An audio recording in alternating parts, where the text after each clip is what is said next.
بسم اللہ الرحمن الرحیم صلی اللہ علی محمد صلی اللہ علیہ وسلم۔ ہمارے درمیان بعض اوقات کچھ چیزیں ایسی مشہور ہو جاتی ہیں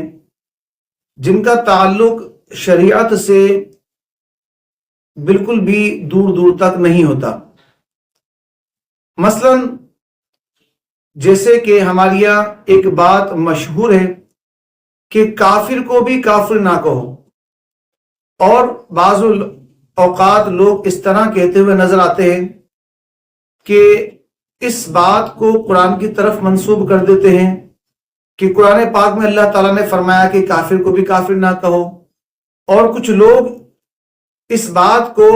حدیث شریف کی طرف منسوب کر دیتے ہیں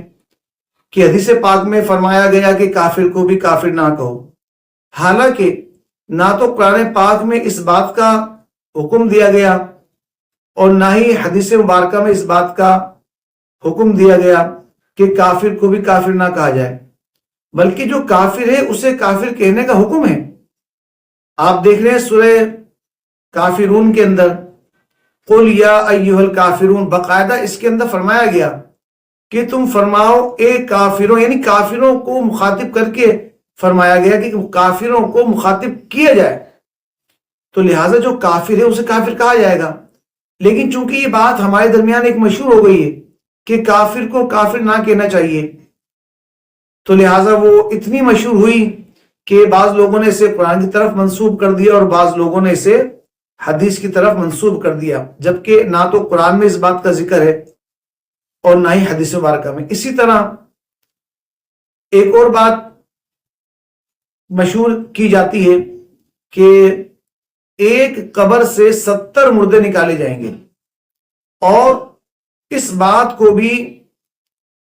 حدیث کی طرف منسوب کر دیا جاتا ہے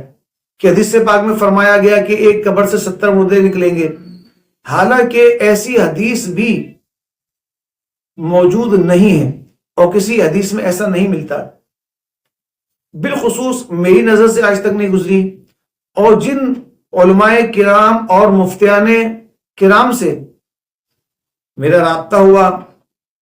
اور جن مفتیان کرام سے اس بارے میں پوچھا گیا، ان کی نظر میں ایسی کوئی حدیث نہیں گزری، اور انہوں نے اس بات کو منع فرمایا کہ ایسی کوئی حدیث موجود نہیں ہے۔ تو غور کیجئے کہ ایسی کئی باتیں ہیں جو من گھڑت مشہور کر دی گئی ہیں اور چلتی آ رہی ہیں۔ ان میں سے ایک بات یہ بھی بہت زیادہ مشہور ہے کہ زوال کے وقت جو ہے، مکروہ وقت میں جو ہے، وہ قرآن پاک کی تلاوت کرنا ناجائز ہے، حرام ہے، گناہ ہے، اس طرح کی بات کی جاتی ہے، حالانکہ ایسا بھی ذکر موجود نہ تو قرآن میں ہے نہ حدیث میں ہے۔ یاد رکھیے البتہ 3 اوقات مکروہ ہیں۔ وہ 3 اوقات کون سے ہیں؟ ایک تو وقت ہے فجر کے بعد کا، یعنی طلوع آفتاب کا، کہ کم و بیش تقریباً 20 منٹ کا وقفہ ہوتا ہے، اس وقت وہ وقت مکروہ ہے۔ دوسرا غروب آفتاب کا وقت، یوں سمجھ لیجئے یعنی کہ جو عصر کا وقت ختم ہونے کے قریب آخری کے 20-1 منٹ ہوتے ہیں غروب آفتاب کے، وہ وقت بھی مکروہ ہے۔ اور تیسرا وقت جو دوپہر کے ٹائم پہ ہوتا ہے، جو زوال کا وقت مشہور ہے کہ لوگ اسے زوال کا وقت کہتے ہیں، تو یہ 3 اوقات ہیں جو مکروہ وقت ہیں۔ اب لوگوں میں مشہور کیا ہے کہ ان مکروہ اوقات میں، زوال کے وقت میں قرآن پاک کی تلاوت ناجائز، حرام ہے، لہٰذا نہیں کرنی چاہیے۔ یاد رکھیے ایسا کہ قرآن پاک کی ممانعت ہو تلاوت کی مکروہ وقت میں، ایسا بالکل نہیں ہے۔ البتہ بخاری شریف، مسلم شریف، نسائی شریف اور دیگر کتب احادیث میں جو حدیث ملتی ہے، ان حدیثوں میں ان مکروہ اوقات میں یا زوال کے وقت کے اندر وہ نماز جس میں سجدہ ہے وہ نماز منع ہے، اور سجدہ منع ہے کہ ان جو مکروہ اوقات ہیں ان میں سجدہ نہ کیا جائے اور نہ ہی سجدے والی نماز پڑھی جائے۔ لیکن ہمارے مشہور یہ کر دیا گیا ہے کہ مکروہ اوقات میں جو ہے وہ تلاوت نہیں کرنی چاہیے، ناجائز و حرام سمجھا جاتا ہے۔ اب اگر کسی کو یہ بات سمجھائی جائے کہ بھائی حدیث مبارکہ میں تو ان مکروہ اوقات میں سجدہ کرنے کا منع ہے اور سجدے والی نماز پڑھنے کا منع ہے، تو الٹا وہ سامنے والے پہ دوسرے پر ناراض ہو جاتے ہیں کہ ہم نے تو اپنے بڑوں سے یہی سنا ہے، آج تک ہم یہی سنتے آ رہے ہیں، حدیث میں بھی ایسے ہی فرمایا گیا ہے اور علماء بھی ایسا بیان کرتے ہیں۔ حالانکہ آج تلک میں نے کسی عالم سے جو مستند عالم ہو ان سے بھی یہ بات نہیں سنی، اور نہ کوئی مفتی صاحب کوئی عالم صاحب یہ بات کرتے ہیں کہ مکروہ اوقات میں قرآن پڑھنا منع ہو۔ البتہ احادیث طیبات میں جو منع ہے وہ سجدے کا منع ہے کہ صبح فجر کی نماز کے بعد جو طلوع آفتاب کا وقت ہے اور عصر کے بعد جو آخری وقت ہے جو غروب آفتاب ہے وہ وقت ہے، اور جو زوال کا وقت ہے دوپہر کے ٹائم پر وہ وقت، یہ تین وقت مکروہ ہیں اور ان اوقات میں سجدہ منع ہے، سجدے والی نماز منع ہے۔ البتہ اس وقت میں قرآن پاک کی تلاوت وہ بھی کرنا جائز ہے، دیگر جو ذکر و اذکار ہیں وہ ذکر و اذکار کرنا بھی جائز ہے، یہاں تک کہ اگر نماز جنازہ آ جائے تو ان مکروہ اوقات میں نماز جنازہ ادا کرنا بھی جائز ہے۔ جو حدیث پاک میں منع کیا گیا وہ سجدے والی نماز اور سجدے کا منع ہے، لیکن آج لوگوں نے تلاوت کو بھی منع کرنا شروع کر دیا اور سمجھانے پر مانتے بھی نہیں ہیں، نہ کسی عالم سے پوچھتے ہیں۔ تو لہٰذا یہ بات ذہن نشین فرما لیجئے کہ ان مکروہ اوقات میں سجدہ منع اور سجدے والی نماز منع ہے، باقی نماز جنازہ بھی پڑھنا جائز ہے اور قرآن پاک کی تلاوت کرنا بھی جائز ہے اور دیگر ذکر و اذکار وہ کرنا بھی شرعاً جائز ہیں۔ البتہ بعض فقہا نے وہ آیت جو سجدے والی آیت ہیں، یعنی آیت سجدہ جن میں سجدہ واجب ہوتا ہے، ان آیت کا تلاوت کرنے سے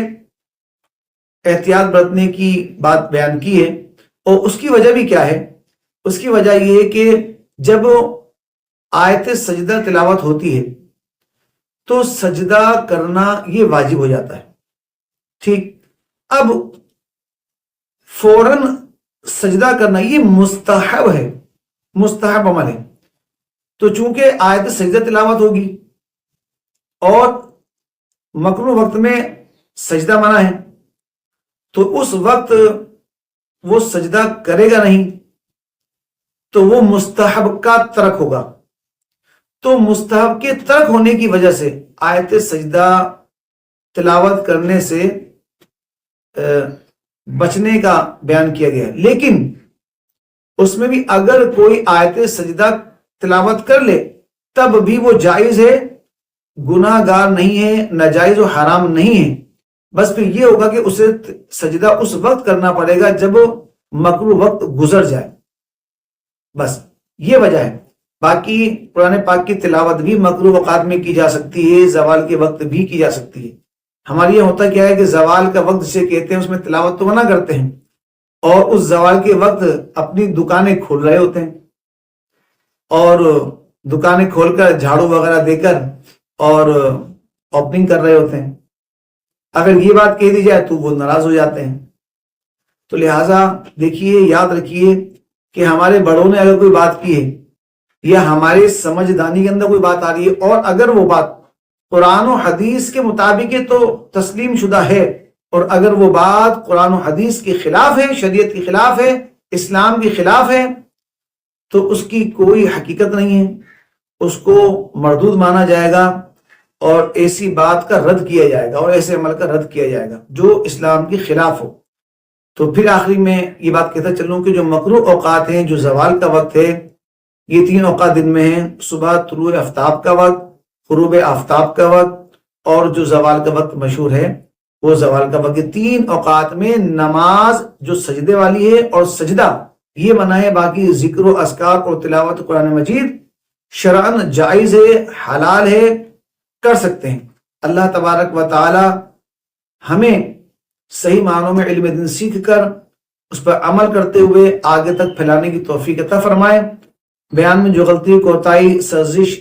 سبقت لسانی ہو گئی ہو، اللہ تبارک و تعالیٰ اپنے فضل و کرم سے معاف فرمائے، درگزر فرمائے، ہم سب کا خاتمہ بالخیر ایمان پر فرمائے، آمین بجاہ النبی الامین صلی اللہ تعالی علیہ وآلہ وسلم۔